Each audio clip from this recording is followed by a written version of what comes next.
So what's up mga kabukid, mga katribo. So kunting ano lang, story telling, story time. Magpapansin nyo, nasa bundok tayo. Kasi may gagawin tayo. Tayo ay magtatanim ng saging. So alam yan, itong pananim natin. Ayan, nakikita nyo ba? Ayan, yan yung pananim natin. So kung tatawa saan itatanim, ba't masukal yan? Madama yan, hindi dyan, dito. Yan sa malinis na yan. Para verde na yan. Hindi natin siya itatanim. Kasi, alam nyo kasi mga katribo,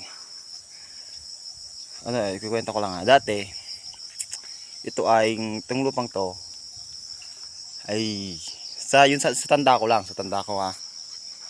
Sa pagkakatanda ko mula malit ako. Yung lupang to ay sa tiyuhin namin. Yun sa kay Uncle Pati na Suarez. Yun, doon yan. Asawa yun ng kapatid ng aking ama. Si Auntie Minda, yun ng kapatid ng aking ama. So, sa kanila to dati. Ngayon, naging tauhan kami dito dati, kaya tanda ko na to. Kikwento ko lang ng konti. Ngayon, nabili siya ng naging bianan ko ngayon. Bianan ko. So, naging gubat siya, naging gubat. So, sabi ko, sabi ko sa bianan ko, ano kaya kung ipakaingin natin? Sabi niya, ikaw. Pumayag siya. So, pinakaingin ko sa mga kapatid nating ay pis or mangyan o kuha ng Mindoro. Yung alam nyo, basta taga Mindoro kasi kuha mangyan ang tawag namin doon. Kahit naman saan, ay pis or katutubo. Katutubo ng Mindoro. Parang sa madaling sabi, katutubo sila naman. Pinakaingin ko, kinaingin nila, yan ang resulta. Yan.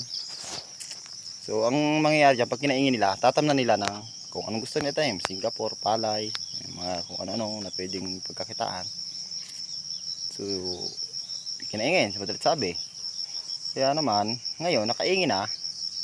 Kasi ang purpose ko talaga ay tamnan siya ng saging na pwedeng pagkakitaan. Yan ang purpose ko.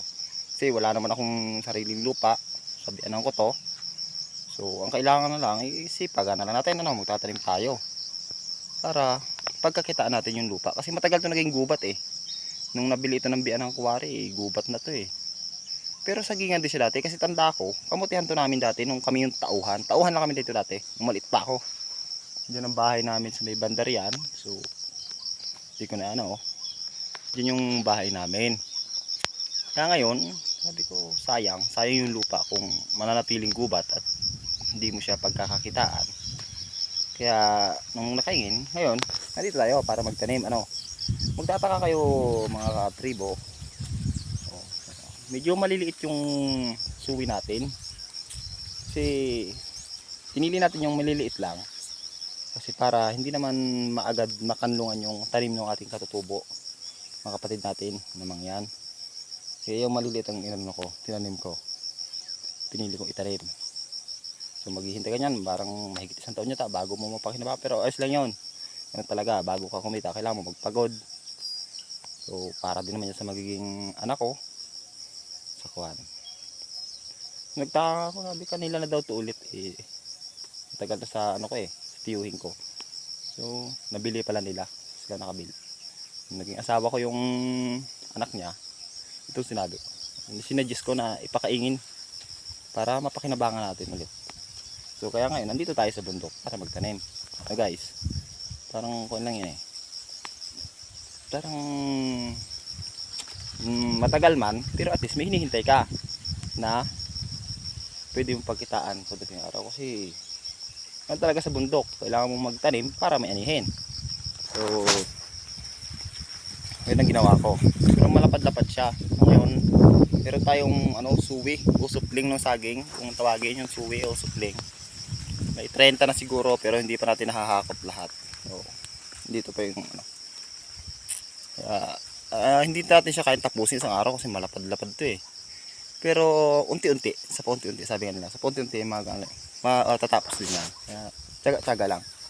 Okay mga katribo, so tara, pakita ko sa inyo kung paano siya itanim. So ito yung suwi. Nagbutas na rin ako kanina Charan! Charan! Ito yung mga butas. Ang advantage kasi ng maliliit, hindi mo ma-pipirwish yung tanim ng katutubo nating mangyan. So ayan na siya, nasa butas. At tawag doon, so, ilalagay na natin siya isa. Mamaya na natin tatabunan. Ano, ayan. So yung butas nun, ito yung butas. Ayan o, tsigog. O, di ba? Yun ang advantage yun, maalwan siya trabahuin. So yun talaga, pag nasa bundok ka, kailangan mo lang magsipag. Tiga, o yan o, isa pa, ulit. So ganoon buhay dito sa bundok, kailangan mo magsipag. Dalawa na yung dadalhin natin. Lalagyan natin sa butas para naman ko. So may butas tayo dito, ayan, patayin natin yan. Jigag. Ito pa, di ba? Kun lang yan sipag lang yan. Ang advantage kasi nung maliliit ang sukli at suwi, kuan, hindi natin napipirish yung tanim natin mga katutubong mangyan, ano. So kuan lang siya, ano, parang makikinabang din sila kasi nagpagod din sila. Gaano kahirap magkaingin, nako po, sa gubat nito. Kaya unawain din natin sila na kailangan din nilang pakinabangan ng pinagpaguran nila. Ayan, itatanim natin yan. Yan, ito. Tugog. Oh, di ba? Ayan, iyan. So, di ba? Kahit unti-unti, kahit paano, nakakausad yung kuha natin. Yung buhay. Kasi, hindi ko naman sinasabi ako masipag, pero hindi rin ako tamad. Kaya, parang kuwan lang yan.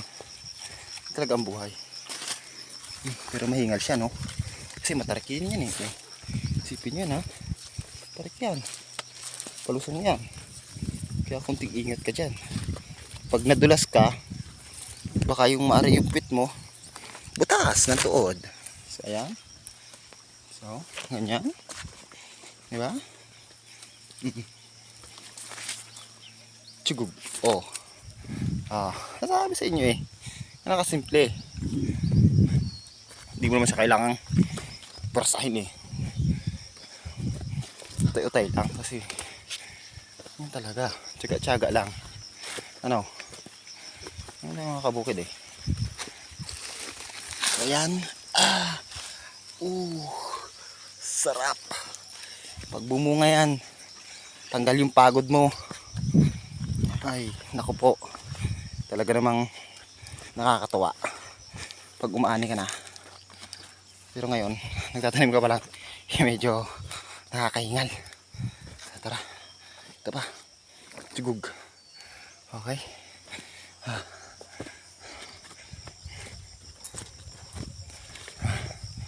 Pero sobra yung ating supling, sobra yata, pero ayos lang yan. Magbubutas pa tayo, malapad pa yung taniman natin tingnan nyo guys, bigat pag yung pero worth it yan. Tingnan nyo guys, wag bumunga yan, talaga namang nakakatuwa. Tignan mo yung pinagpaguran mo solve na solve. Yan yan.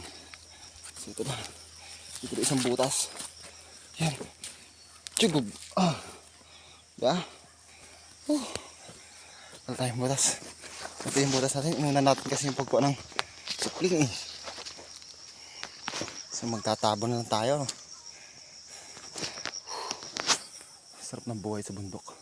Mapagod pero damang-dama mo yung preskong hangin. Sariwang pagkain. Diba? Malaya. Peaceful. Nandito ako sa bundok wala kang ibang isipin talaga namang puro kalikasan na yung makikita mo. Wow. So yun guys, yung tanim natin mga katutubo, meron silang tawag dito sa inyo, sa amin kasi gabi to gabi or Singapore. Yan. Tapos mayroon silang mga ubi. Ayun guys, tatabahan ng ubi nila Yung ube nila, tataba. Oh. Wow. May mais. Ayan. Mais. Tapos palay. Yung palay bundok. Ano yung palay bundok guys? Pag sa bangon yan, pag niluto. Grabe. Sarap. Talaga namang ano na sabi nga, bagoong lang ay kaigi na Kagayaan. So hanggang dito lang tayo guys. Update ko na lang kayo pag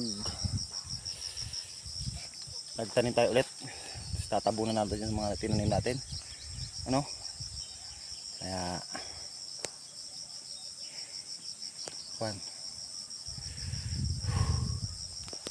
kakapagod pero masaya naman.